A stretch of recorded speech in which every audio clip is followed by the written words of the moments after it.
कोणी पण म्हणतं नवीन तयारी केली की पहिले पीवायक्यू करा, पीवायक्यू करा. बरेच जण जातात 21,000चा ठोकळा घेऊन येतात, सोडवतात, झालं पीवायक्यू अनालिसिस. बऱ्याच जणांना काय होतं की ते सोडून सोडून कंटाळा येतो. बऱ्याच जणांना खाली उत्तर असतात, त्यामुळे तो सोडवताना फील येत नाही आयोगाचे प्रश्न सोडवण्याचा. या सगळ्या अनुषंगानं आपण एक नवीन इनिशिएटिव्ह घेऊन येतोय, डिसेक्शन पीवायक्यूची चिरफाड. नमस्कार, मी डॉक्टर अजित दिगंबर काकडे तुमच्या सगळ्यांचं स्वागत करतो आपल्या एमपीएससी एक्झाम मंत्रामध्ये. बघा, बऱ्याच वेळेला काय होतं की खूप जणांना पीवायक्यू सोडवायचे असतात, पण बऱ्याच वेळेला काय होतं की त्या प्रिंटिंगचा जो फील आहे किंवा तो फॉन्ट आहे किंवा बायलँग्युअल बरेचसे क्वेश्चन्स आहेत ते आपल्या एका ठिकाणी सोडवायला मिळत नाही. काही काही ठिकाणी फक्त मराठीमधून प्रश्न दिलेले असतात, काही काही ठिकाणी इंग्लिशमध्ये असतात. बऱ्याच वेळेला प्रश्नाच्या खालीच लगेच इमिडिएटली उत्तर असतं, आपल्याला नेमकं कळत पण नाही. आणि काही काही ठिकाणी असं असतं की बरेच जण म्हणतात पेपरच्या पेपर सोडवा, पण आपण सुरुवातीला जेव्हा अभ्यास करतो तर आपल्याला टॉपिक वाईज पीआयक्यू पाहिजे असतात. या सगळ्यांवर एक सोल्युशन आपण काढलेलं आहे, ते म्हणजे डिसेक्शन. डिसेक्शन म्हणजे पीवायक्यूची चिरफाड. थोडक्यात पीवायक्यूची चिरफाड या अर्थानं अनाटॉमीमध्ये आम्हाला जसं डिसेक्शन असायचं की आपण सगळं आतमध्ये जाऊन बघतो नेमकं काय आहे, कसं आहे रक्त, म्हणजे कुठली व्हेन कुठे, आर्टी कुठे, कुठली मसल, इन्सर्शन, ओरिजिन, त्या पद्धतीनं जे काही पीवायक्यू आहेत त्या पीवायक्यूचं सखोल विश्लेषण तुम्हाला त्या ठिकाणी करता आलं पाहिजे. एखादा पीवायक्यू किती अवघड विचारला, किती सोपा विचारला, किती खोलात जाऊन विचारला, किती सुपरफिशियल विचारला, या सगळ्या अनुषंगाने आपण ते त्यामध्ये करून घेणार आहोत. सुरुवातीची जी पहिली स्टेप आहे ती एकदम साधी आणि बेसिक स्टेज आहे. हा डिसेक्शन जो आहे हे खूप मोठा इनिशिएटिव्ह आहे. याला आपण सध्या फक्त एक प्रायमरी लेवलला आपण लॉन्च करतोय. प्रायमरी लेवलला लॉन्च करत असताना वेळेचे काही लिमिटेशन्स असल्यामुळे आपण याला फक्त सुरुवातीला प्रश्न उत्तर स्वरूपामध्ये देतोय. पुढच्या ज्या काही स्टेप आहेत मी अपग्रेड करेल, वेळोवेळी सांगेलच. पण नेमकं तुम्हाला या ठिकाणी काय मिळेल तर टॉपिक वाईज पीवायक्यू सोडवायला मिळतील. आता मी ज्या अर्थी म्हटलो की तुम्हाला आयोगाचा फॉन्ट पाहिजे आणि आयोगाचीच बायलिंग्युअल क्वेश्चन पाहिजे.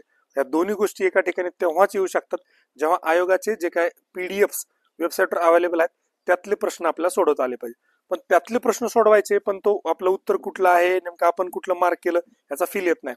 त्यासाठी आपण काय केलं, सगळे आयोगाचे जे प्रिव्हियस इयर क्वेश्चन्स आहेत ते टेलिग्राम स्वरूपामध्ये टॉपिक वाईज अरेंज केले आणि पोल स्वरूपामध्ये आपल्याला सोडवता येतील. म्हणजे आपल्याला लगेच इमिडिएटली कळत की प्रश्न क्रमांक 3चं उत्तर 2 आहे, आपल्या बरोबर, हा 2 झालं, टिक, कळलं, याचं उत्तर 2 आहे. पुढचा प्रश्न आपण घेतला प्रश्न क्रमांक 5 आहे, प्रश्न क्रमांक 5चं उत्तर 3 आहे, आपण 2 टिक केलंय, लगेच तिथं कळेल अरे हा हे उत्तर आपलं चुकलेलं आहे, याचं एक्झॅक्ट उत्तर काय आहे. म्हणजे टेलिग्राम स्वरूपामध्ये तुम्हाला previous year questions PYQs topic wise त्या ठिकाणी सोडवता येतील. आणि हे सोडत असताना राज्यसेवा पूर्व असेल, संयुक्त पूर्व असेल, संयुक्त मुख्य असेल किंवा एमपीएससीच्या इतर ज्या काही परीक्षा आहेत ज्या ऑब्जेक्टिव्ह स्वरूपामध्ये होणार आहेत त्या प्रत्येक ऑब्जेक्टिव्ह स्वरूपात होणाऱ्या परीक्षेसाठी तुम्हाला याचा फायदा होईल. मी पहिली स्टेप यासाठी म्हणलं, पुढची स्टेप आताच सांगणार नाही मी तुम्हाला, पण निश्चित तुम्हाला गॅरंटी देतो की पीवायक्यूचे अनालिसिस मी ज्या पद्धतीनं बोललो आणि नंतर तुम्हाला अशी परिस्थिती येईल वन स्टॉप सोल्युशन राहील. या ठिकाणी सगळ्या गोष्टी तुम्हाला एकाच ठिकाणी त्या ठिकाणी मिळतील. तर हे करत असताना अजून पुढच्या ज्या स्टेप आहे त्याच्यात फक्त बेसिक सांगतो की पीवायक्यू अनालिसिस करत असताना खूप लोक काय करतात, फक्त 21,000 सोडतात, झालं आमचं पीवायक्यू. पीवायक्यू अनालिसिसची ती फक्त पहिली स्टेप आहे, ते म्हणजे पूर्ण पीवायक्यू नाही. ही गोष्ट आपण पहिले समजून घेतली पाहिजे. एखाद्या टॉपिकचे पीवायक्यू बघत असताना सर्वांगाने आपण त्याच्याकडे बघितलं पाहिजे. सर्वांगाने या अर्थानं तो प्रश्न कन्सेप्च्युअल आहे, तो डायनामिक आहे, तो फॅक्च्युअल आहे, तो एकदम अप्लिकेशन बेस्ड आहे किंवा कोर मधला आहे का पेरिफेरी मधला आहे, त्या टॉपिकवरचे आतापर्यंत किती प्रश्न विचारून झालेत, तो टॉपिक एक्झॉस्ट झालाय का, आला तर पुढचा प्रश्न कशा पद्धतीने विचारू शकतात, आयोग शिफ्ट करतोय का, कुठले तरी टॉपिक जे एक्झॉस्ट झालेत आता नवीन टॉपिक सर्च करतोय का, हे आपल्याला प्रिव्हियस इयर क्वेश्चनच्या अनालिसिस नंतर बघायला मिळतं. त्यातला एक भाग जो असतो इयर वाईज पेपरचं अनालिसिस. तर प्रिव्हियस इयर क्वेश्चन्स जे आहेत त्याचं इयर वाईज अनालिसिस आपण ऑलरेडी आपल्या राईट लॉजिकल अप्रोच ठोकताळे अभ्यासाच्या पलीकडचे त्याच्यामधून बघत असतो. त्या परीक्षेचा ट्रेंड, त्याचा पॅटर्न आपण त्यातून बघत असतो.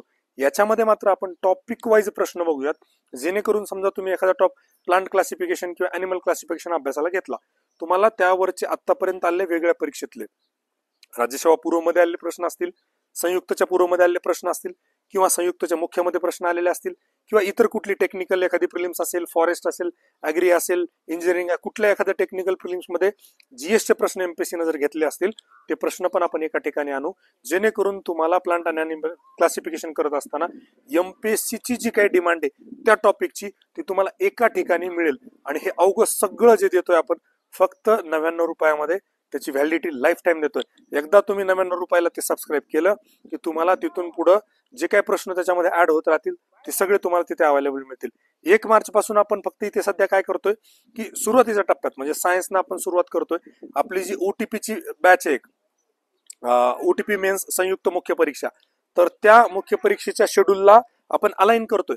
म्हणजे 1 मार्च पासून आपलं हिस्ट्री आपलं त्यातलं संपलेलं आहे, आपलं 1 मार्च पासून सायन्स सुरू होणार आहे, जनरल सायन्स. मग त्या शेड्यूलनुसार आपण PYQ टाकत जाऊ. एक वेळ येईल सगळी OTP संपेल, मग नंतर आपण परत हिस्ट्रीचे घेऊया. हिस्ट्रीचे झाल्यानंतर मग परत त्याच्यामध्ये पुढची स्टेप, तिसरी स्टेप, ह्या सगळ्या स्टेप आपण करत राहू. सध्या तुम्हाला 99 रुपयात काय मिळेल तर टॉपिक वाईज टेलिग्राममध्ये PYQ सोडवायला मिळतील. त्याचे तुम्हाला तिथं उत्तर पण दिसतील. पुढची स्टेप जी आहे ते हळूहळू तुम्हाला त्याच ॲपमध्ये अपग्रेड करताना तुम्हाला बघायला मिळेल. तर या अनुषंगानं इतर काही डिटेल्स तुम्हाला माहिती पाहिजे असेल तर आपल्या डिस्क्रिप्शनमध्ये नंबर दिलेला आहे, व्हॉट्सअप दिलेला आहे, ॲपची लिंक दिलेली आहे, टेलिग्रामची लिंक दिलेली आहे, आणि इव्हन जी पिन कमेंट असते कमेंट बॉक्समध्ये पहिली, त्याच्यामध्ये पण डिटेल दिलेले असतात, तुम्ही त्या ठिकाणी विचारू शकता. सध्या पुरतं एवढंच की डिसेक्शन PYQ चिरफाड नावाचे टॉपिक वाईज MPC क्वेश्चन्स तुम्हाला सोडवायला मिळतील 99 रुपयामध्ये. आपलं जे अँड्रॉइड ॲप आहे मेड सिम्पल, त्या ॲपवर तुम्हाला 1 मार्च पासून चालू होतील. धन्यवाद.